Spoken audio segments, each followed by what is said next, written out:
গল্পের নাম সন্তান। গল্পটি লিখেছেন মৌমিতা। টকটকে লাল গোলাপের গুচ্ছটিকে বড় যত্নে কাছে টেনে নিয়ে আপন ঘ্রাণ ইন্দ্রিয়ের সাহায্যে তার সুবাসটুকু নিতে নিতেই মৌপর্ণার ভাবনায় আত্মনিয়োগ করল সৌহার্দ্য। মৌপর্ণার গানে মুগ্ধ হয়ে যাওয়া সৌহার্দ্য সুকেশী তন্নি শান্ত স্বভাবের মৌপর্ণাকে প্রথম দেখাতেই বড় আপন ভেবে নিয়েছিল। ৩২ ছুঁই ছুঁই সৌহার্দ্য দুই পরিবারের সম্মতি নিয়েই শুভস্য শীঘ্রম মৌপর্ণার সহিত বিবাহ বন্ধনে আবদ্ধ হয়েছিল। চাকরি সূত্রে সৌহার্দ্য শহরের অফিসের কাছেই একটি আবাসনে একলা থাকত। বিয়ের পর শান্ত স্বভাবের মৌপর্ণা তার সংসারকে মনের মতো করে সাজিয়ে গুছিয়ে তুলেছিল। তাদের দাম্পত্য জীবনও ছিল ভালোবাসায় পরিপূর্ণ। মান অভিমান যে একেবারে হয়নি তেমনটাও নয়। আসলে মৌপর্ণা খুব চাপা স্বভাবের। ওর মনের ভিতরে চলমান অনুভূতি, আবেগ, বাগ বিতণ্ডা বুঝে উঠতে সৌহার্দ্যর একটু সময় লাগে বইকি। তবে নিজের স্ত্রীকে সোহাগ দিয়ে ভরিয়ে তার সামান্যতম চাওয়া পাওয়ার হিসেবটুকু অতি সহজেই মিলিয়ে দিতে পারে সে। অবশেষে ছন্দপতন হলো ভাবনার। স্যার, ক্লিনিক চলে এসেছে। মিস্টার বাসু, কি করে এমন ঘটনাটি ঘটল? বাথরুমে পাটা জাস্ট স্লিপ করে। It's 7th month of pregnancy. এখন এই রকম কোনো ঘটনাই প্রত্যাশিত নয়। আপনার আরও কেয়ারফুল থাকা উচিত ছিল। বেবি ঠিক আছে তো ডক্টর? ইয়া, বোথ আর ফাইন। বাথরুমে পাটা জাস্ট স্লিপ করে, বারবার এই শব্দগুলোই মাথার মধ্যে যেন হাতুড়ি মারছে। আঘাতটা নেহাতই কম নয়। 3টে স্টিচ, ব্যথা তো হবেই। মেয়েটা যেন শুয়ে আছে পরম শান্তিতে। নিষ্পাপ মুখটার দিকে তাকিয়ে সৌহার্দ্যর বুকের ভেতরটা কেমন মোচড় দিল। কি এমন হলো যে মৌপর্ণা নিজেই নিজেকে হঠাৎ করে বললে ভুল হবে। বেশ কয়েকটি সপ্তাহ মৌপর্ণার কথাবার্তা আচার আচরণে পরিবর্তন। কিন্তু এই মেয়েটি কত খুশি হয়েছিল যেদিন প্রথম জানল সে অন্তঃসত্ত্বা। জীবনের শ্রেষ্ঠতম উপহার সে পেতে চলেছে। নতুন অতিথির আগমনকে কেন্দ্র করে কত কল্পনা ও স্বপ্নে বিভোর হয়ে থেকেছে, আর সেই স্বপ্নের উড়ানে সৌহার্দ্যকেও ভাসিয়েছে।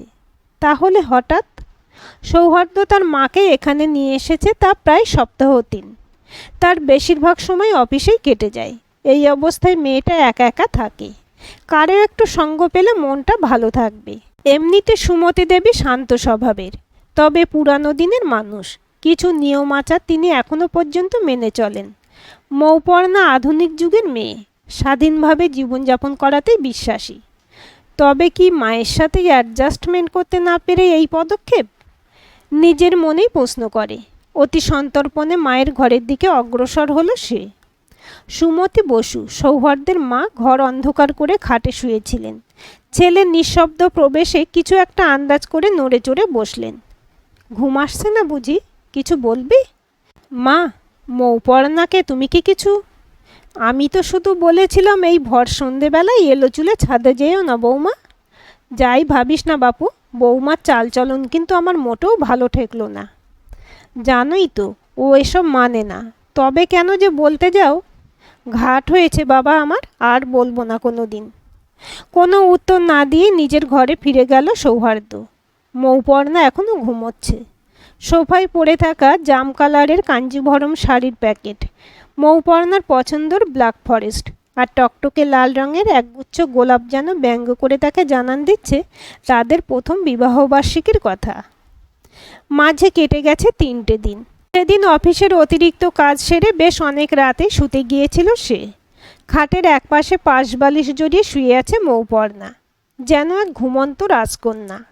কপালের ছোট ছোট চুলগুলো যেন বড্ড অবাধ্য, বারবার নাকে চোখে ঠোঁটে উড়ে উড়ে এসে তার ঘুমের ব্যাঘাত ঘটাতে চাইছে। আপন হাতে সেগুলো সরিয়ে দিতে দিতে দু চোখ ভরে দেখল সে তার প্রিয়তমাকে। অন্তঃসত্ত্বা হয়ে সে যেন আরও সুন্দরী হয়ে উঠেছে। লাইট অফ করে খাটের আর এক পাশে ক্লান্ত শরীরটাকে এলিয়ে দিল সে। বাবু, শিগগির ওঠ, দেখ বৌমার কাণ্ড। কি হয়েছে? মৌপর্ণা কোথায়? ধরপড় করে উঠে বসে সৌহার্দ্য। এই মাঝরাতে সে ঘরের দরজা খুলে সিঁড়ি দিয়ে ওপরে উঠেছে। বোধহয় ছাদে যাবে। কি ছাদে? এখন? কি বলছো এসব? হ্যাঁ, তুই দেখবি চ। তুমি কিছু বললে না? না মানে, ও যদি সেদিনের মতো আবার রেগে যায় তাই। আচ্ছা আচ্ছা, চলো দেখি। তড়িঘড়ি সৌহার্দ্য দৌড় লাগালো সিঁড়ির দিকে। পিছন ফিরে সুমতি দেবী। ইস, লাইটটাও তো জ্বালায়নি দেখছি। এই অন্ধকারে গেল কি করে? এত রাতে ছাদে যাওয়ার কি দরকার বাপু, সেটাই তো আমি বুঝে পাই না। দূর থেকে ভেসে আসছে গান। আজ জোছনাতে সবাই গেছে বনে, বসন্তের এই মাতাল সমীরণে। সৌহার্দ্য একটু থমকে দাঁড়ালো। এ তো মৌপর্ণার গলা। এত রাতে ছাদে উঠে একা গান গাইছে। দ্রুত পা চালিয়ে সে ছাদে উঠল। ছাদের পাঁচিলের উপর বসে পা ঝুলিয়ে একটি ডল পুতুল কোলে নিয়ে এলোমেলো চুলে আপন মনে গান গাইছে মৌপর্ণা। একটু বেসামাল হলেই সাততলা আবাসনের এই ছাদ থেকে মৌপর্ণা পুরো নিচে ভেবেই আঁতকে উঠল সৌহার্দ্য। অনিয়ন্ত্রিত মেজাজ আর চিৎকার। পাগল হয়ে গেলে নাকি? এত রাতে এভাবে কেউ এই অবস্থায় ছাদের পাঁচিলে বসে গান গায়? নেমে এসো এক্ষুনি। থমকে যায় মৌপর্ণার গান। রাগে ফুঁসতে থাকে সে। সুমতি দেবীও দুপা বাড়িয়ে বোঝাতে আসেন। ঠিক সেই মুহূর্তেই বিস্ফারিত চোখে তাকায় মৌপর্ণা। ডাইনি বুড়ি একটা, আমাকে মারতে চাস? বলেই ক্রোধে উন্মত্ত হয়ে ছুটে আসে সুমতি দেবীর দিকে। কারো কিছু বোঝার আগেই মৌপর্ণা দু হাত দিয়ে সুমতি দেবীর গলা টিপে ধরে। সুমতি দেবীর শ্বাস রোধ হয়ে যায় প্রায়। সৌহার্দ্য বিস্মিত হয়ে ছুটে আসে মৌপর্ণার হাত ছাড়ানোর চেষ্টায়। তবে মৌপর্ণার মধ্যে যেন এক অদ্ভুত শক্তির আগমন ঘটে, যে শক্তির কাছে সৌহার্দ্যর পুরুষালী শক্তিও হার মানে। ওদিকে চিৎকার চেঁচামেচিতে আবাসনের রাত প্রহরী আবাসনের অন্য সদস্যদের নিয়ে হাজির। অবশেষে সকলের প্রচেষ্টায় মৌপর্ণার হাত থেকে সুমতি দেবীকে ছাড়ানো গেলেও মৌপর্ণার ক্রোধ এতটুকু কমে না। বাধ্য হয়েই সৌহার্দ্য মৌপর্ণার গালে সজোরে থাপ্পড় মারে। মৌপর্ণা তারপরেই কেমন নিস্তেজ হয়ে জ্ঞান হারিয়ে ফেলে। সারা রাত চোখের পাতা এক করতে পারেনি সৌহার্দ্য। শুধু অপেক্ষা, চেতনাহীন মৌপর্ণার মুখের দিকে তাকিয়ে তার জ্ঞান ফেরার অপেক্ষা। ভেবেছিল সব আবার স্বাভাবিক হয়ে যাবে, সবটাই হয়তো একটা দুঃস্বপ্নের মতো উদাও হয়ে যাবে। কিন্তু মৌপর্ণা চোখ খুলতেই অদ্ভুত আচরণ শুরু করলো। হাতের মধ্যে সেই ডল পুতুলটা জড়িয়ে ধরে বলতে লাগলো, আমার মাকে কষ্ট দিবি তোরা? আমাকেও মেরে ফেলবি? চলে যা বলছি এখান থেকে। মৌপর্ণা, আমি সৌহার্দ্য, তোমার স্বামী। এসব তুমি কি বলছো? কে স্বামী? মা? আমার মা কোথায়? ওই ডাইনি বুড়ি আমার মাকে মেরেছে, এবার আমাকেও মারবে। আগুন, আগুন, বাঁচাও! মা, মা, মাকে বাঁচাও, আগুন! সৌহার্দ্য মৌপর্ণার মাথায় বুলিয়ে ওকে কিছু বোঝানোর আগেই মৌপর্ণা টেবিলে রাখা খালি কাঁচের গ্লাস দিয়ে সৌহার্দ্যের মাথায় সজোরে আঘাত করে। একটা আওয়াজে উফ মাগো বলে কপালে দুহাত দিয়ে চেপে ধরে সৌহার্দ্য ছিটকে যায় একটু দূরে, আর মেঝেতে গড়িয়ে পড়ে ফোঁটা ফোঁটা রক্ত। এরপর প্রতি মুহূর্তেই মৌপর্ণার আচরণ অদ্ভুত থেকে অদ্ভুততর হতে থাকে। ওদিকে খবর পেয়ে সৌহার্দ্যর বাড়ির লোকজনও এসে উপস্থিত। সকলের পরামর্শে মৌপর্ণাকে সাইকিয়াট্রিস্টের কাছে নিয়ে যাওয়া হলো। তো মিস্টার বাসু, আপনি বলছেন যে এর আগে আপনার ওয়াইফ কোনো দিন এরকম আচরণ করেনি? নো ডক্টর, জাস্ট কয়েকটা দিন ধরেই। কয়েকদিন আগেই নিজেই দেওয়ালে ঠুকে নিজের মাথা ফাটায়, আর কাল মাঝরাত থেকেই এইসব। বাট আপনার ওয়াইফের সাথে আমি যেটুকু কথা বললাম তাতে আমার ধারণা এটা কয়েকদিনের ব্যাপার নয়, এটা ওনার পুরনো মানসিক রোগ, যাকে বিজ্ঞানের ভাষায় স্কিজোফ্রেনিয়া বলতে পারেন।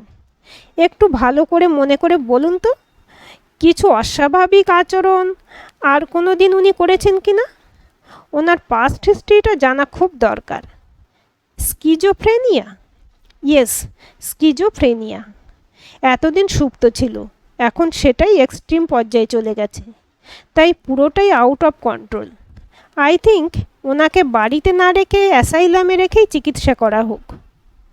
মৌপর্ণার আত্মীয় বলতে শুধুই তার জন্মদাতা মা মারা গিয়েছেন ছোটবেলায়, এইটুকুই তো সে জানে। বিয়ের সময় তো দু একজন পাড়াপড়শি ছাড়া আর কেউ তেমন উপস্থিত ছিল না। আত্মীয় স্বজন কেউ তেমন যোগাযোগ রাখেন না। এই কথাই তো বলেছিলেন মিস্টার মহেন্দ্রনাথ চৌধুরী ওরফে মৌপর্ণার বাবা। তবে কি মৌপর্ণার এই অসুখ লুকিয়ে রাখার জন্যই এত মিথ্যে? মানসিকভাবে বিপর্যস্ত সৌহার্দ্য মৌপর্ণার বাবার কাছে গিয়ে সব ঘটনাই বলে। চমকে ওঠে মহেন্দ্রনাথ বাবু। কি বলছো আবার? কেন ঠকালেন আমাকে এভাবে? আপনি সব জানতেন তাই না? সব জেনেও আপনার মানসিক রোগগ্রস্ত মেয়েটাকে আমার সাথে বিয়ে দিলেন? আমার জীবনটা এইভাবে নষ্ট করে দিলেন? বিশ্বাস করো বাবা, আমি ঠিক ইচ্ছে করে আমি আপনার একটা কথাও বিশ্বাস করি না। আপনি একজন প্রতারক। বড় ভুল করে ফেলেছি আমি, বড় ভুল। একটা মানসিক ভারসাম্যহীন কন্যাদায়গ্রস্ত পিতার কষ্ট তোমাকে কি করে বোঝাই বলো? একবার আমার কথা ভেবে দেখেছেন? মৌপর্ণাকে বিয়ে করে 1 বছর ধরে একটু একটু করে ভালোবাসা দিয়ে যে স্বপ্নের ঘর তৈরি করলাম, এক লহমায় তাসের ঘরের মতো সেটা ভেঙে যাচ্ছে। কিছুদিন পরেই আমাদের সন্তান জন্মাবে। তখনও যদি আপনার মেয়ে সুস্থ না হয়, কি করব বলুন তো? আপনাকে আমি কোনো দিন ক্ষমা করব না। মহেন্দ্রনাথ বাবুকে কোনো রকম কথা বলার সুযোগ না দিয়েই এক বুক অভিমান নিয়ে চলে আসে সে। আবাসনে ঢোকার মুখে লক্ষ্য করল প্রতিবেশীরা জটলা বেঁধে গভীর আলোচনায় মগ্ন। কয়েকটি বক্র দৃষ্টি আর তীর্যক হাসি তীরের মতো বিঁধছে তার মনে। নিজেকে শক্ত করল সে। ঘরে প্রবেশ করেই সকলকে মৌপর্ণার মানসিক রোগের ব্যাপারটা জানালো। সব শুনে সকলেই হতভম্ব। দেখতে দেখতে মৌপর্ণার ডেলিভারির সময় এগিয়ে আসে। আর যত দিন যায় মৌপর্ণার মানসিক ভারসাম্য ততই খারাপ হতে থাকে। ভালোবাসার মানুষটিকে এভাবে কষ্ট পেতে দেখে তারও যে ভীষণ কষ্ট হয়, কিন্তু কেউ যেন তার ইচ্ছে, অনুভূতি, চাওয়া পাওয়াগুলো বুঝতেই চায় না। প্রত্যেকেই প্রত্যেকের মতো করে সিদ্ধান্ত চাপিয়ে দিতে চায়। কয়েকদিন আগেই মহেন্দ্রনাথ বাবু তার বাড়িতে এসে নিজের ভুলের জন্য বারবার ক্ষমা চাইলেন আর মৌপর্ণার পাশে থাকার জন্য অনুনয় করলেন। ওনার অনুতপ্ত মুখটার দিকে তাকিয়ে সৌহার্দ্যর পাথর চাপা অভিমানও যেন একটু ফাটল ধরল। চলে যাওয়ার আগে একটি চিঠি দিয়ে গেল তাকে। আর আশ্চর্যজনকভাবে ঠিক পরের দিনই মহেন্দ্রনাথবাবু হৃদরোগে আক্রান্ত হয়ে পরলোক গমন করলেন। বাবার শেষ যাত্রায় একমাত্র মেয়ে মৌপর্ণার উপস্থিতি ছিল নির্লিপ্ত, নির্বিকার। সৌহার্দ্যর একবার যেন মনে হয়েছিল মৌপর্ণাকে দুহাত দিয়ে ভালো করে একবার নাড়িয়ে দিয়ে আর চিৎকার করে বলুক, কাঁদো মৌপর্ণা, কাঁদো। আজ তোমার বাবা, যিনি তোমাকে তোমার প্রাণের থেকেও ভালোবেসেছেন, তিনি চিরতরে চলে যাচ্ছেন অনেক দূরে। কিন্তু কিছুই বলতে পারেনি সে। ডাক্তারের নির্দেশ, মৌপর্ণাকে কোনোভাবেই উত্তেজিত করা যাবে না। এদিকে তাকে আর মৌপর্ণাকে কেন্দ্র করে তারই আপনজনদের মধ্যে শুরু হয় মতপার্থক্য ও বিবাদ। বাবার করা নির্দেশ, ওই সব রোগ কোনোদিনই পুরোপুরি ঠিক হয় না, তাই ওকে যত তাড়াতাড়ি ভুলে যাবি ততই তোর জন্য মঙ্গল। মায়ের ভয়, আর যদি সাময়িক সময়ের জন্য ঠিকও হয়, অ্যাসাইলাম থেকে ওকে ছেড়েও দেয়, তুই কিন্তু খবরদার ওই পাগল মেয়েকে আর ঘরে তুলবি না। কখন মাথা বিগড়ে যাবে আর পাগলামো শুরু করবে, এই সুযোগে নামিয়ে দে ঘাট থেকে। কিন্তু মা, আমাদের বাচ্চাটা, ওর কি হবে? দাদা পরামর্শ দিল, এখন থেকে খোঁজ নিয়ে রাখ, অনেক হোমটোম আছে এই শহরে, কোথাও একটা রেখে আসবি। মৌপর্ণাকে অ্যাসাইলামে রেখে দে। ওর বাবার সব সম্পত্তি তো ওর নামেই। একটা উকিলকে দিয়ে সব ওই অ্যাসাইলামেই দান করে দে। এর পরিবর্তে ও যতদিন বেঁচে থাকবে ওরাই দেখবে। তুই আবার বিয়ে কর, নতুন করে সংসার কর। বোনও বলতে ছাড়ল না, হ্যাঁ রে ছোটদা, বড়দা ঠিকই বলছে। আর আমি শুনেছি এই ধরনের মানসিক রোগ বংশগত হয়ে থাকে। যদিও এই পাগল মেয়েটির বাচ্চাটাও পাগল হয়। সৌহার্দ্য ধৈর্যের বাঁধ হারিয়ে শুধু বলল, ওই পাগল মেয়েটি এখনও আমার স্ত্রী, আর ওর বাচ্চাটাও আমার বাচ্চা। অবশেষে এলো সেই দিন, যে দিনটার জন্য সৌহার্দ্য অধীর আগ্রহে অপেক্ষা করছিল। ডাক্তারবাবু বলেছেন মৌপর্ণার বাচ্চাটা হলে একটা মিরাকেল হলেও হতে পারে। মৌপর্ণা একটা ফুটফুটে মেয়ের জন্ম দিয়েছে। আপাতত কিছুদিন অ্যাসাইলামের নার্সরাই তার দেখভাল করবে, আর সাথে চলবে মৌপর্ণার চিকিৎসা। পরের দিন অ্যাসাইলামে গিয়ে সৌহার্দ্য দেখল একজন নার্স তাদের ছোট্ট মেয়েটাকে নিয়ে মৌপর্ণার কাছে গেছে। মৌপর্ণা তার দিকে ড্যাব ড্যাব করে তাকিয়ে আছে। আর একটি নার্স মৌপর্ণার একটা হাত বাড়িয়ে দিয়ে নিজের সন্তানকে একবার স্পর্শ করাতে চাইল। মৌপর্ণা একবার স্পর্শ করেই তাড়াতাড়ি হাত সরিয়ে নিল। পর মুহূর্তেই খিলখিল করে হেসে উঠল সে। একটু পরেই ছোট্ট শিশুটা কেঁদে উঠল। নার্সরা মৌপর্ণার কাছে নিয়ে গেল তার স্তনপানের জন্য। মৌপর্ণা প্রথমে বুঝতে পারছিল না ওরা কি করতে চাইছে, খানিকটা ঘাবড়েই গিয়েছিল। কিন্তু পর মুহূর্তেই মৌপর্ণা হাত দিয়ে সরিয়ে দিতে চাইল তাকে। ছোট্ট শিশুটির কান্না ক্রমাগত বাড়তেই লাগলো, আর বাড়তে লাগলো মৌপর্ণা দুহাত দিয়ে তারই ক্ষুধার্ত বাচ্চাকে দূর দূর করে তাড়িয়ে দেওয়া। নিজেরই অজান্তে কখন যেন সৌহার্দ্যর দু চোখ থেকে জল গড়িয়ে পড়ল, আর সহ্য করতে না পেরে সে চলে গেল সেখান থেকে। যত দিন যেতে লাগলো মৌপর্ণা তত নিজের সন্তানকে দেখেই ক্ষিপ্ত হতে লাগলো। এমনকি একদিন তো নিজের মেয়েকেই আঘাত করে বসলো। ওদিকে অ্যাসাইলাম থেকে জানিয়ে দিয়েছে বেবিকে এবার নিয়ে যেতে হবে। ওদিকে গতকাল তার দাদা একটা হোমের সাথে কথা বলে এসেছে, কাল অ্যাসাইলাম থেকে সোজা তাকে হোমে রেখে আসা হবে। তার স্বপ্নের মোড়কে সাজানো ঘর আজ ফাঁকা, তার ভালোবাসার মানুষ আজ অ্যাসাইলামে, আর তার একরত্তি মেয়েটা কাল চলে যাবে হোমে। 600 স্কোয়ার ফুটের ফ্ল্যাট আর 10x10 এই রুম যেন তাকে গিলতে আসছে। আজ যেন মৌপর্ণার বাবা মহেন্দ্রবাবুর কথা ভীষণভাবে মনে পড়ছে তার। আজ একজন বাবা হিসেবে আমি যতটা অসহায়, তিনিও হয়তো ঠিক এতটাই অসহায় ছিল। সেদিন ওনার বাড়িতে গিয়ে খুব বাজে ব্যবহার করে ফেলেছিলাম আমি, নিজের মনেই বলে ওঠে সৌহার্দ্য। ওনার দেওয়া চিঠিটা ড্রয়ার থেকে বের করে পড়তে শুরু করলো সে।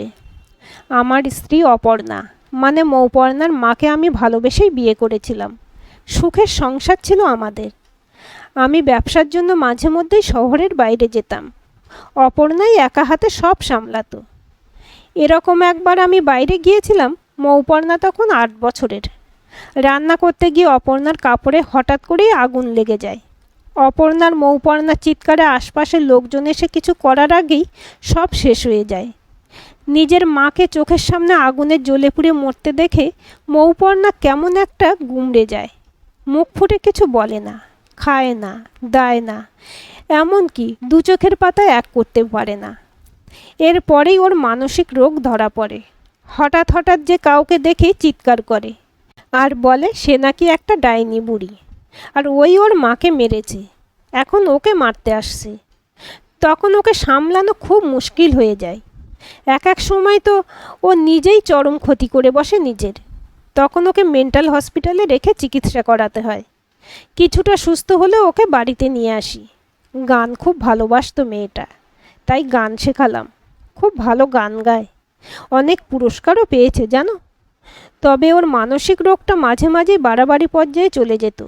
আবার কয়েকদিন পর বা কয়েক মাস পর ও একদম ঠিক হয়ে যেত, একদম স্বাভাবিক। স্কুল, কলেজ, পাড়া সব জায়গায় ওর জন্য অনেক অসুবিধা হতো, অভিযোগ আসতো। তাই আমাকেও বারবার আমার বসবাসের জায়গা, স্কুল পরিবর্তন করতে হয়েছে। এভাবেই চলছিল দিনগুলো। মেয়ে বড় হয়ে গেল। ভেবেছিলাম সারা জীবন আমি ওকে আগলে রাখব, ওর দেখাশোনা করব। কিন্তু একদিন আমি অসুস্থ হয়ে পড়লাম। জানতে পারলাম হার্টের কন্ডিশন খুব খারাপ। আজ নয় তো 5 বছর পর আমি আর থাকবো না। তখন কে দেখবে আমার মেয়েটাকে? ভয় পেলাম, খুব ভয়। এই চিন্তায় আমি যখন দিন রাত এক করছিলাম, ঠিক তখনই তোমার তরফ থেকে ওর জন্য বিয়ের প্রস্তাব আসে। ক্ষণিকের জন্য স্বার্থপর হয়ে গিয়েছিলাম, শুধুমাত্র মেয়েটার ভবিষ্যতের কথা ভেবে। ওর ডাক্তার বলেছিল এই ধরনের রোগীরা একটু ভালোবাসা, আদর যত্ন পেলে সুস্থ থাকে। আশপাশে যখন ওরই বয়সী মেয়েদের বিয়ে হতো, ও আমায় বারবার জিজ্ঞেস করতো, বাবা আমার কবে বিয়ে হবে? ওর মুখটার দিকে তাকিয়ে ভীষণ কষ্ট হতো। তাই এই সুযোগটা হাতছাড়া করতে চাইনি। বড় ভুল করে ফেলেছি, ক্ষমা করে দিও। চিঠিটা পড়তে পড়তে টেবিলের উপর মাথা রেখে সৌহার্দ্য কখন যেন ঘুমিয়ে পড়েছিল। ঘুম ভাঙে মায়ের ডাকে। ধরপড় করে উঠে জিজ্ঞাসা করে, দাদা কোথায়? তোর দাদা তো অ্যাসাইলামে গেছে। তুই তো কালকে বললি ওই মেয়েটাকে তুই হোমে টোমে রাখতে যেতে পারবি না, যা করার ওকেই তো করতে বললি। তাই তো ও সকাল সকাল। মানে ও চলে গেছে? হ্যাঁ, সাথে বোনকেও নিয়ে গেছে। Oh no. আমরা বুঝি বাবা, যাই হোক নিজের সন্তান তো, কি করবি বল? তোর তো পুরো জীবনটাই পড়ে আছে। সৌহার্দ্য তাড়াতাড়ি তৈরি হয়ে অ্যাসাইলামে যাওয়ার জন্য বেরিয়ে পড়ে। যতক্ষণ সে অ্যাসাইলামে পৌঁছায়, তার দাদা ও বোন তার মেয়েকে নিয়ে চলে যায় হোমের উদ্দেশ্যে। সৌহার্দ্যের বুকের ভেতরটা কেমন খাঁখা করে উঠল। গলা ঠিকরে বেরিয়ে আসতে চাইল একদলা কষ্ট। অসহায়, ভীষণ অসহায় লাগছে তার। মুখ থেকে বেরিয়ে আসছে না বলা কথা, সন্তান। আমার সন্তান, ওকে আমি যেতে দেব না। কোনো হোমেটোমে নয়, ও আমার কাছেই থাকবে। ও আমার মেয়ে, আমি প্রাণের থেকেও ওকে বেশি ভালোবাসবো। আমি আসছি সোনা, আমি আসছি। আমি তোকে নিয়ে বাড়িতে যাব। কান্নায় ভেঙে পড়ল। কিছুক্ষণের মধ্যেই নিজেকে সামলে দাদাকে ফোন করলো সে। হোমের ঠিকানা নিয়ে ট্যাক্সি ভাড়া করে সেদিকেই রওনা দিল। পড়ন্ত বিকেলে সূর্যাস্তের ক্ষণে আকাশ যখন তার নীলাভ রং ছেড়ে হলুদ রাঙায় সেজে উঠেছে, সৌহার্দ্য তার ছোট্ট মেয়েকে বুকের মাঝে আরও শক্ত করে আগলে নিয়ে তার আবাসনের গেটের দিকে এগিয়ে গেল। ক্রমশই চারিপাশের হলুদ রাঙা ছেয়ে যাচ্ছে সাঁঝের আঁধারে। মেয়েকে নিয়ে ঘরে ঢুকলো সে। পিছন পিছন এলো তার দাদা ও বোন, যথারীতি ক্ষিপ্ত হয়ে। মা বাবাও তাকে দেখে বলে উঠল, এ কী করলি তুই? শেষমেশ মেয়েটাকে ঘরে আনলি? সৌহার্দ্যর একটা দীর্ঘশ্বাস আর মৃদু হাসি। ভালো করে শোনো মা। মা, চারিপাশে শঙ্খধ্বনি, সব বাড়িতে জ্বলে উঠেছে প্রদীপ। আমার আর মৌপর্ণার মেয়ে যে এ বাড়ির লক্ষ্মী। আজ যে ওর গৃহপ্রবেশ হলো, বরণ করে নেবে না?